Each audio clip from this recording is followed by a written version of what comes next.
Welcome back to another episode of Novelio. Today is Saturday, May 8th, 2021. I'm going to continue on with my reading of Hot Winter Sun, written by Jessica Russell. We are now moving on to the part in the novel entitled Misadventure.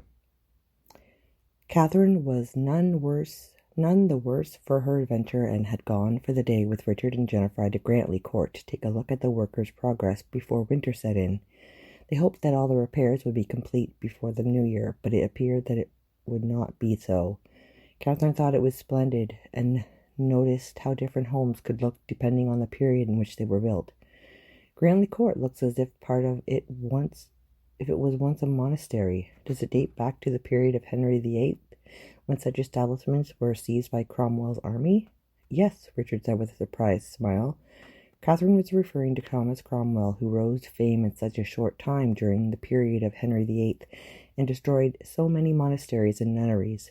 It was initially bestowed on my great-great-grandfather for some service he had done for the king, and each generation has made changes. You'll notice slight differences from one wing to the next, but I believe it gives it character. And romance, added Jennifer. The grounds are beautiful as well, Catherine said, feeling sad that the union of these two happily married people had no issue. Yes, Richard replied, the outlying property is almost as lovely as the home. We were a happy, sprawling family, and even my sisters enjoyed the outdoors. They are now married and living in London, but we spent many a joyous day here. I've always been attached to it, and likely always will be. I hope the work will be finished soon.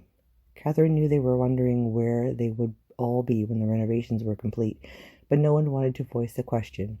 When Catherine tried to think ahead, the future looked very murky to her, and she knew the rest of the family felt the same. The day flew by, and when the coach finally rattled back up at Briarwood, all three noticed the doctor's trap and the subdued expression of the two grooms who came to the horses. Catherine was first to exit the carriage when a footman appeared. "Who is ill?" she cried, and Richard and Jennifer quickly alighted as well. Liveried footman stood there, looking down. "Answer me!" Catherine practically shouted, but did not wait for the response. She ran with all speed into the great hall, where Sarah was standing with another group of servants just outside the drawing-room. Sarah turned when she heard the three come in, and Catherine saw at once that she looked pale and shocked and could not meet her eyes any more than the footman had. She ran up to the girl and grabbed her by the shoulders. "What is it? Who is ill?" "It's Robert, my lady. He's gone. He's dead." Catherine's vision immediately went black, and the next instant she was in a dead faint at Sarah's feet. I couldn't give her a heavier dose of laudanum due to her heart, but she seems unharmed by the fainting episode. However, I cannot predict how well she will be to handle this news. Dr. Lincroft's voice drifted to Catherine, whose eyes had fluttered open. She felt heavy-lidded and sick and desperately tried to make herself believe this was nothing more than a nightmare, but she knew it wasn't. Robert was gone. He was dead. She had to find out what happened. She struggled up from the divan against the protest of Sarah, who had been set to watch her, and she made her way next door to the winter parlor, where the family was gathered. Jennifer and Carina leapt to their feet when they saw her, and attempted to persuade her to sit down, but she pushed them away. I must know what happened. Thoughts raced through her mind at a furious pace. Robert, who was young and healthy and should have had years left to him, was dead. She could only think he was possibly thrown from his new stallion if the horse was yet too lively for riding. It seemed as if the family were frozen in time. What is so horrible that no one even wants to tell me? Carina looked around the room to the rest of the family and almost accusingly at Dr. Lincroft, whom she believed should be the one to speak. Finally, after a second more, she said, "He was shot, Catherine." Catherine stared at her silently, feeling as if she were unable to move or even breathe. She could not process Carina's statement. "Shot?" she finally said in a whisper. "I don't—" Suddenly Julian entered the room. "This is your fault, you conniving bitch," he shouted. "It wasn't enough to marry him, you had to inherit all his money at once. Did you send your lover to lie and wait for him, or did you dispatch him yourself?" "Julian!" Jennifer cried. "For God's sake!" Carinsa's mouth flew open, but no words came. If anyone else was about to speak, he or she was quickly silenced by Catherine's reaction. Oceans of grief roared to the surface, and she went wild. Before anyone could stop her, she lunged at Julian and struck him across the face with unbelievable force. "You're the devil himself," she shouted, finding her voice and strength all at once. Enraged at the shattering injustice of his remark, Richard leapt between them in an attempt to restrain her. "How dare you!" she shrieked. "Burn in hell with your evil accusations." At this she wrestled herself out of Richard's grasp and ran from the room like a woman possessed. "Julian, what in God's name has come over you? How could you?" said Jennifer. "I hate her," Julian said blankly. "You are being monstrously cruel," Carinsa said. "You know Kathy had nothing to do with this." "Leave me!" he roared, and all exited the room, save Richard, who refused to be intimidated. "Julian, I cannot think what madness possessed you to treat the girl that way. You know she was with us all day. May I ask what is the root of this inconsolable behavior? Is your objective to cause her more grief with these heinous accusations?" Julian's mind immediately went to Catherine's clandestine meeting with the man in the woods, but he knew in his heart it was more than just that. He refused to believe a girl as beautiful and intelligent as Catherine did not have some design on her brother's fortune. No one could be as pure as that.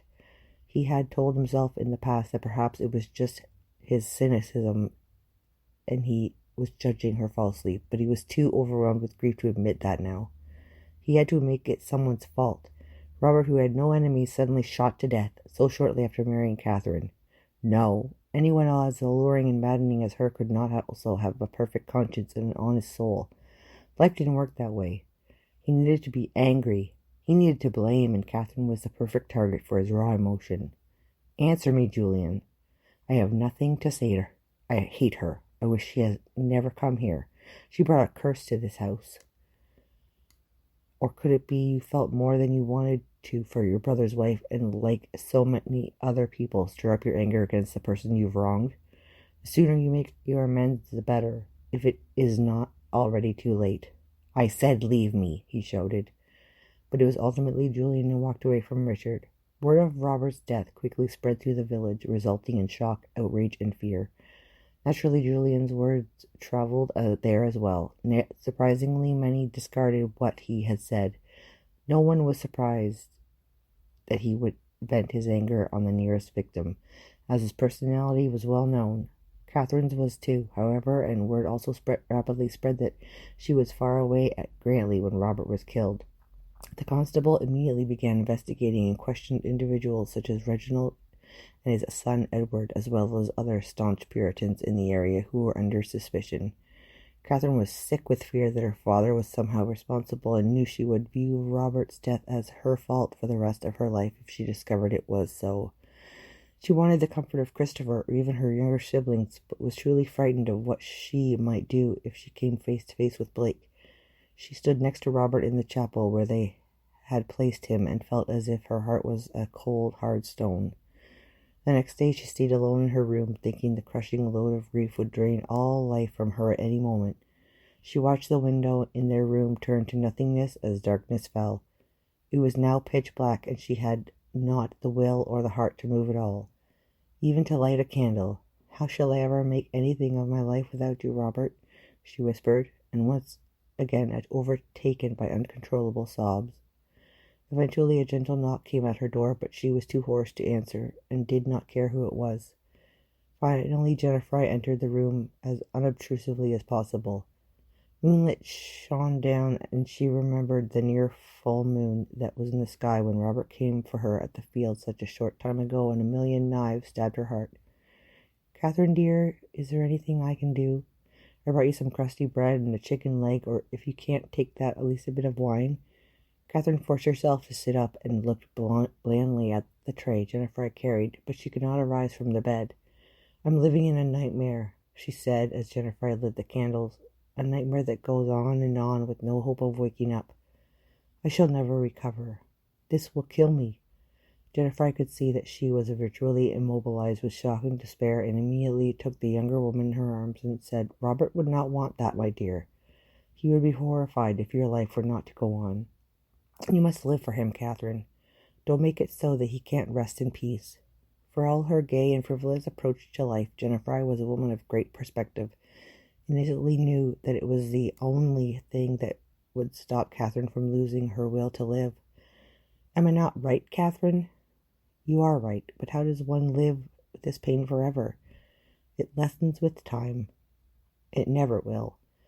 Jennifer did everything in her power to comfort her late brother's wife, even as she choked back her own grief, but Catherine's soul refused to be comforted. The wound was too raw, too horrible, too new yet, as it is for all of us, Jennifer thought. "How now, Jennifer?" Julian said, seeing her closing the door to Catherine's room.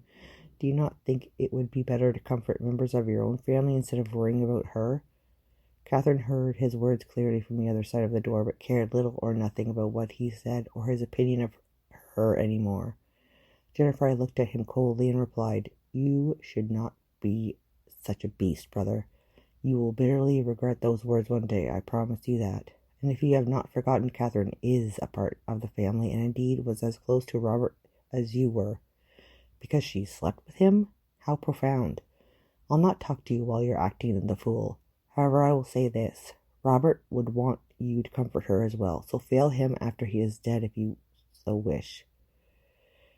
At this, Julian struck the table with the force of all his rage and grief. "Who is the beast now, to say such a thing to me?" he shouted. "My God, he has struck her," Catherine thought. Julian shouted again that he had never failed Robert except to have not been able to prevent the murder.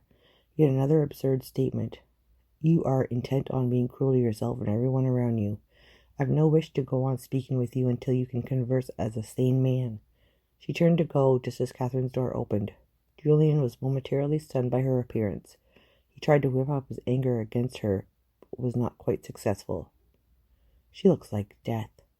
"Jennifer," she began. "Everything is all right out here?" Julian said abruptly. "Well, from the sound of it, someone was being harmed." "You're ridiculous," he answered. "As if your opinion of me matters in any way at all," she replied dully. He stared at her for a moment and walked away. "I'm sorry, Jennifer, I thought he struck you." "Oh, no, he'd never do such a thing. He decided to test his fist on the table since I said didn't please him. I'm afraid I upbraided him for his treatment of you, and I do not regret it, but I am sorry you heard that." "It matters not," Catherine said, and went quietly back to her room, where she took a bit of wine Jennifer had brought and finally fell into an exhausted sleep. Julian did nothing but pace for long, endless hours. He tried to no avail to comfort his father, who had gone into terrible decline upon receiving the news. He could do nothing to help Justin or himself. A part of him wanted to cry, but no tears came. Only wave after wave of anger and layers of guilt about not being there to prevent what happened. He has to walk in this room at any moment. He thought he saw him everywhere, and at times even worried that he was going mad. Every footstep coming down the hall he expected to be Robert. The idea of never having a conversation with him again, never hearing his jovial laughter for the rest of his life was incomprehensible. At one point he said to Jennifer, "It is like a nightmare I cannot awaken from." And it was not lost on her that Catherine had described her grief in the exact same way. Carina emerged from the background the next day and sought out Catherine. "I'm so sorry. I wish there was something I could do. I'm sorry, too, if it seemed I was disrespectful to you at times. I would do anything to comfort you now, but I cannot even help myself," she said mournfully. "Oh, Carrie, I just cannot believe I shall never hear his voice again. Every morning when I wake alone, I must face afresh this horror my existence has become. I don't know how to go on from here without him. He was my whole life. I certainly cannot stay here in this house of memories, yet I have no desire to go anywhere or do anything because he will not be there with me. I feel as if I have died too." "Is there anything I can do?" Carina asked. No one can help me, but thank you." She closed her eyes and Carina slipped from the room to go see Jennifer. "What possessed you, Julian?" Carina shook her head. I don't understand him. What does he think now, I wonder? Do you suppose he is even sorry for what he said? Does he plan to apologize? Not while his grief still runs high, Jennifer replied. I wish he had a better outlet for his sorrow than anger. Anger solves nothing, and it only adds to my grief to know that the two who were closest to Robert are at odds with each other at such a time. Who could have done this thing? I still cannot believe we have lost Robert, Carissa said, suddenly looking utterly lost herself. It is an enigma to me, Carrie, replied Jennifer, because you know as I do that Robert had no enemies. It was not even robbery, as nothing was stolen from his person. Perhaps just the work of some escaped madman. I'm at a loss. Of course, there have been problems with thieves lately, but I doubt he would have chased a thief into the woods by himself at twilight. It makes no sense why he was even there. Could it have been Catherine's father? Jennifer and I looked up, startled. Do you think he would go as far as that? By all accounts, he's fanatical. It may be something to consider. However, justice is a helter-skelter affair in this day and age. She was referring to the way citizens were called upon to essentially watch over their own justice systems at a local level, particularly in Cornwall. A constable often called on townspeople or villagers for assistance, such as to catch a thief or another criminal. These cases were commonly called hue and cry, and anyone refusing to lend his horse to the party or help give chase was fined. The next quarter session is coming up in Cornwall very shortly, said Richard, whom they'd almost forgotten was in the room. He was speaking of the quarterly assizes, as which time apprehended criminals were tried by jury. If only the constable could take headways as to the guilty party. I'm sure he has considered Catherine's father as the first suspect. Yes, but now we do not know who our enemies are. It makes me wish that constables were not in charge of choosing the jurymen. It can be easily made biased to his own advantage if he is Roundhead. Nay, it's Carleton Linton, and he is all for the king. If it's determined that it was Catherine's father, I doubt the jurymen he selects would acquit him. Shortly after that, Julian came in a near rage, demanding to know why Linton had not yet arrived, but within an hour he was there. He told the family he believed the murderer must have had some point beyond simple bloodlust. As if we need anyone to tell us that, Julian roared. All I am saying, sir. If you are asking us if we have some answer to this mystery, all we can tell you is no, Richard interjected, attempting to take the conversation from Julian, whom he knew would not remain calm. Robert was not involved in anything that would have led him to this pass. Well, perhaps I am only thinking. We are engaged in war, and perhaps he was. The constable trailed off lamely. No, Julian said. Robert was not involved in any intrigue concerning the war. He had just recently eloped and had spent a honeymoon in Venice. He was home less than 2 months when this happened. His murder had nothing to do with either side of England's war. I am telling you that. You must be looking in other directions. Later in the conversation, the constable asked the family if anyone from Catherine's past may have wished Robert harm. You were asking if a spurned lover of Catherine could have taken out his rage on my brother, Julian said, bringing the matter out in the open. Well, she is extraordinarily beautiful, and it is often this type of woman who is fought over, sometimes in a violent end. Suddenly Catherine's voice sounded from the doorway, through which she practically glided in her usual silent manner. I'm afraid I overheard, she said, in no particular tone of voice, as she retrieved her cloak. I never had a lover before, Robert, and never will again, and she left the room as quietly as she had come. There was silence for a few moments, and then the discussion resumed, although that topic was dropped. And when everyone was gone, Jennifer, Julian, and Richard sat in the fading light, each immersed in their own dismal thoughts. Finally, Julian turned to his sister and said, Jennifer, last night has been bothering me. It has troubled me how...